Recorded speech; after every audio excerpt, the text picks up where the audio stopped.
Pak Heri, berkaitan dengan permasalahan daripada TKI yang meninggal di luar negeri, kemarin sempat ada klien yang datang ke Bapak untuk berkaitan dengan hak-hak dari beliau yang belum tersampaikan, dan mungkin sekarang apakah sudah menemukan titik terang atau bagaimana Pak dari kelanjutan dari permasalahan tersebut? Oh ya, berkenaan tentang meninggalnya seorang PMI di negara Hong Kong. Nah, alhamdulillah sudah mempunyai titik temu ya.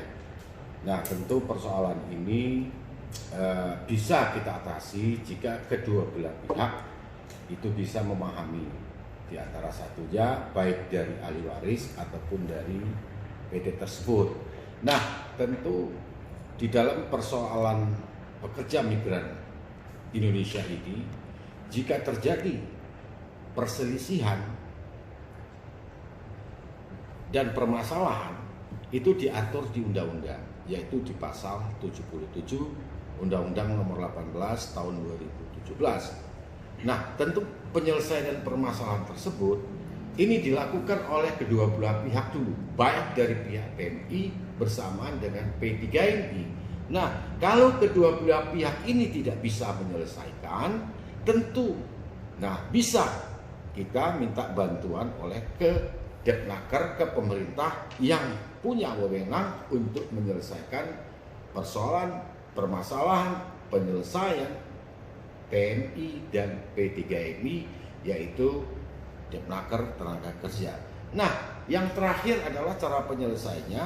Kalau dari poin pertama tadi, poin kedua tadi tidak bisa diselesaikan, ini persoalan bisa dibawa ke ranah hukum, baik itu melalui gugatan perdata ataupun melalui gugatan pidana. Nah, itulah cara-cara untuk menyelesaikan yang sudah diatur oleh undang-undang berkenaan tentang penyelesaian PMI dan P3MI. Nah, disinilah apa yang saya juga selaku kuasa hukum dari ahli waris, yaitu Saudara Muhammad Qoyen ini. Nah, beliau adalah ibunya di waktu bekerja di luar negeri, yaitu ibunya beliau itu meninggal dunia menurut dari keterangan KJRI adalah musibah mendapatkan penyakit kanker. Nah, tentu suatu ketika Muhammad Qoyen ini untuk bagaimana mendapatkan hak-hak dari ibunya, nah akhirnya dia menggandeng saya selaku kuasa hukum untuk menyelesaikan persoalan hak-hak yang ibunya. Apa hak-haknya? Adalah gaji dan berikut adalah asuransi.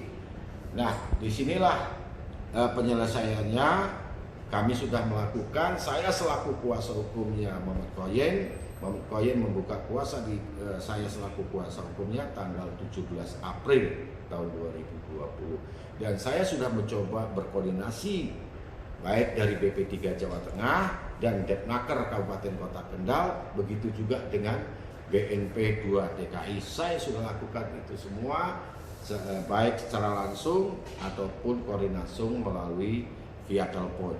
Alhamdulillah, kita juga sudah mediasi kemarin di Kabupaten Kendal bersama Depnaker, Muhammad Qoyen juga hadir, dan Mas Rohim selaku lembaga pun juga mendampingi Qoyen setiap saat.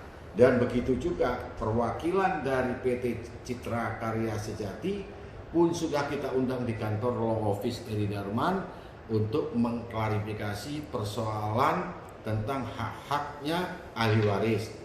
Nah, di situ ada suatu kesepakatan niat baik dari PT Citra Karya Sejati. Nah, memang di situ saya memberi masukan kepada PT Citra Karya Sejati untuk hak-haknya. Contoh adalah gaji. Nah, gajinya menurut PT Citra Karya Sejati yang masih tersisa di majikan yaitu sebesar 54 juta rupiah setelah dolar Hong Kong itu dikurskan menjadi 54 juta rupiah. Nah, di situ akhirnya pihak CKS akhirnya dengan terbuka menalangi atau meminjamkan dulu dana dari perusahaan tersebut untuk memberikan kepada almarhum ahli waris almarhum, yaitu beliau ini adalah anak dari Bu siapa? Sawia. Bu Sawia. Nah, mudah-mudahan itu Pak Muhammad Qoyim sampai selaku ahli waris ini sudah ada keniatan dari pihak CKS yang kemarin itu mungkin ada sedikit miskomunikasi kita anggap. Ya alhamdulillah ini sudah bisa diwujudkan oleh pihak PT CKS. Nah, inilah dana ini diserahkan ke saya selaku kuasa hukum sebesar 54 juta rupiah. Nah, ini akan saya serahkan kepada pihak ahli waris yaitu Muhammad Qoyim. Ini adalah dana talangan dari PT Citra Karya Sejati. Mudah-mudahan ini bisa diterima. Ini adalah haknya jenengan.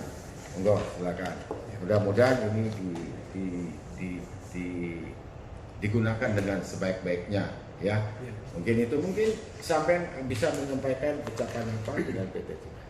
Ya, saya ini selaku anak dari almarhum, saya berterima kasih atas bantuannya kepada satu sama Pak Rohim selaku Ketua Pusat Kabupaten Kendal, dan saya pun berterima kasih sama pengacara saya Pak Heri Darmawan. Ya, setelah itu saya pun terima kasih sebanyak-banyaknya. Selama ini saya pun minta maaf kalau saya ada salah. Saya intinya berterima kasih kepada PT Citra Karya Sejati atas dana ini. Ya, intinya saya berterima kasih. Ya, mudah-mudahan itulah yang ini ada hikmahnya semua. Yang kemarin memang sempat ada miskomunikasi, tetapi ini juga telah terjadi ada kesepakatan melalui musyawarah. Nah, mungkin ini juga beliau ini punya peran besar, Muhammad Sorai ini dari lembaga pusar yaitu di Kota Kabupaten Kendal yang selalu mengawal persoalan. Memang beliau tidak asing lagi dengan masalah PMI. Mungkin Pak Rohim bagaimana ceritanya sampai bisa mengawal masalah? Sebelumnya terima kasih kepada lawyer pengacara yaitu Bapak Haji Heri Darman SH Sarjana Hukum yang telah membantu mendampingi keluarga ahli waris yaitu saudara Muhammad Qoyim. Memang kami dari awal juga mengawal permasalahan ini supaya cepat selesai. Memang di pertengahan jalan memang kita ada sedikit miskomunikasi yang tidak ada titik terang atau titik temunya, makanya kami melangkah untuk mendampingi permasalahan tersebut hingga kami dengan Pak Heri Darman selaku kuasa hukum untuk penyelesaian masalah ini. Kami juga mengucapkan banyak terima kasih. Kami selaku Lembaga Pusar Indonesia Kabupaten Kendal, saya sendiri Abdul Rohim, sangat berterima kasih banyak kepada Bapak Heri Darman selaku kuasa hukum karena permasalahan ini intinya sudah selesai. Dari pihak PT sudah ada etika baik, sudah ada penyelesaian, biarpun kita sebelumnya ada miskomunikasi. Akhirnya kita ada titik terang, titik temu, hingga pertanggungjawaban PT berkaitan masalah hak-hak. Baik, terima kasih. Ini Pak Qoyim dan Pak Rohim. Nah, tentu kita di dalam penyelesaian ini ada hak-hak, yaitu adalah hak gaji dan hak asuransi juga. Mudah-mudahan nanti berkenan tentang asuransinya, nanti dari pihak CKS akan memberi kabar pada tanggal 12 minggu depan. Kita tunggu dari berita baik dari PT Citra Karya Sejati untuk memang kalau bisa untuk mengusahakan BPJS-nya bisa terpenuhi. Mungkin itu dari saya selaku kuasa hukum Muhammad Qoyim, dan begitu juga kepada Muhammad Rohim. Saya ucapkan terima kasih kepada PT CKS yang sudah mempunyai itikat baik untuk menyelesaikan hak-hak ahli waris dari Ibu saya. Terima kasih. Wassalamualaikum warahmatullahi wabarakatuh.